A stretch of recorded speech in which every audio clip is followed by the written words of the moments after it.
এবার চাঁদের দক্ষিণ মেরুতে পারমাণবিক বিদ্যুৎ কেন্দ্র স্থাপনের জন্য একটি চুক্তি স্বাক্ষর করেছে রাশিয়া ও চীন। এই বিদ্যুৎ কেন্দ্রটি 2036 সালের মধ্যে নির্মাণ সম্পন্ন হবে এবং এটি আন্তর্জাতিক চন্দ্র গবেষণা কেন্দ্র প্রকল্পের অংশ হিসেবে কাজ করবে। চুক্তি অনুযায়ী রাশিয়ার রসকসমস সংস্থা পারমাণবিক রিঅ্যাক্টর সরবরাহ করবে, যা চাঁদের দীর্ঘ রাত্রিকালীন সময়ে শক্তি সরবরাহ নিশ্চিত করবে। এই প্রকল্পের আওতায় চাঁদের দক্ষিণ মেরুতে একটি বিস্তৃত গবেষণা কেন্দ্র গড়ে তোলা হবে, যেখানে কমান্ড সেন্টার, যোগাযোগ কেন্দ্র, বৈজ্ঞানিক গবেষণা সুবিধা এবং পারমাণবিক বিদ্যুৎ কেন্দ্র অন্তর্ভুক্ত থাকবে। চাঁদের দক্ষিণ মেরুটি বেছে নেয়ার কারণ এই অঞ্চলে জলীয় বরফ এবং হিলিয়াম-3 এর মতো মূল্যবান সম্পদের সম্ভাবনা রয়েছে, যা ভবিষ্যতে দীর্ঘমেয়াদী মানব বসবাস ও শক্তি উৎপাদনের জন্য গুরুত্বপূর্ণ। চাঁদের উপর বিদ্যুৎ কেন্দ্র স্থাপনের পরিকল্পনা নতুন কিছু নয়।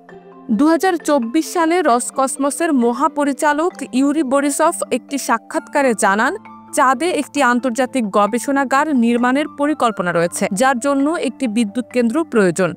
এই বিদ্যুৎ কেন্দ্রটি রোবট ও প্রযুক্তির মাধ্যমে নির্মাণ করা হবে এবং এর মাধ্যমে চাঁদের পরিবেশ ও চন্দ্রপৃষ্ঠ সম্পর্কিত মৌলিক ও দীর্ঘমেয়াদী গবেষণা চালানো হবে। এই প্রকল্পে চীন ও রাশিয়ার সঙ্গে যুক্ত হওয়ার ইচ্ছা প্রকাশ করেছে মিশর, পাকিস্তান, ভেনেজুয়েলা, থাইল্যান্ড, দক্ষিণ আফ্রিকা সহ 17টি দেশ। চীন ও রাশিয়া এই প্রকল্পকে আন্তর্জাতিক বৈজ্ঞানিক গবেষণার জন্য উন্মুক্ত রাখার পরিকল্পনা করছে। এই চুক্তি স্বাক্ষরের সময়টি খুবই গুরুত্বপূর্ণ, কারণ সম্প্রতি যুক্তরাষ্ট্রের মহাকাশ গবেষণা সংস্থা নাসা 2026 সালের বাজেট প্রস্তাবনায় তাদের চন্দ্র গবেষণা কেন্দ্র নির্মাণের পরিকল্পনা বাতিল করেছে। এই পরিস্থিতিতে চীন ও রাশিয়ার এই যৌথ উদ্যোগ মহাকাশ গবেষণায় নতুন মাত্রা যোগ করবে এবং ভবিষ্যতে চাঁদে মানব বসবাসের পথ সুগম করবে।